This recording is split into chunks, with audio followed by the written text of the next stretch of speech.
এভির বিয়ে আটকাতে হাজির কথা। বিস্তারিত জানতে সম্পূর্ণ ভিডিওটি লাইক দিয়ে দেখতে থাকুন।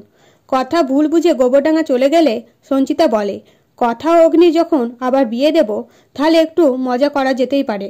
এই বলে কায়দা কানুন টিমকে একটা পরিকল্পনা বলে কথাকে গুহবাড়ি ফিরিয়ে আনার। তখন সকলে পরিকল্পনাটি সফল করতে রাজি হয়ে যায় এবং গোবরডাঙ্গায় যেয়ে উপস্থিত হয় সকলে।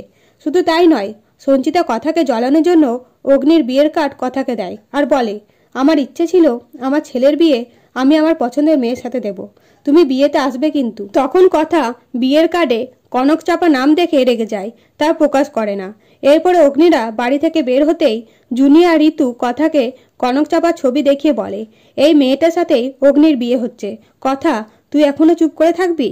তখন কথা গুহবাড়ি আসার সিদ্ধান্ত নেয় আর অগ্নিকে ফোনে বলে, আমি গুহবাড়ি আসছি, তখনই ডিভোর্স পেপারে সই করে দেব, সাথে সাথে মায়ের পছন্দের মেয়ে মানে আপনার বউকে দেখে নেব। এই কথা শুনে অগ্নি বলে, এখন মেয়ে কোথায় থেকে পাবো?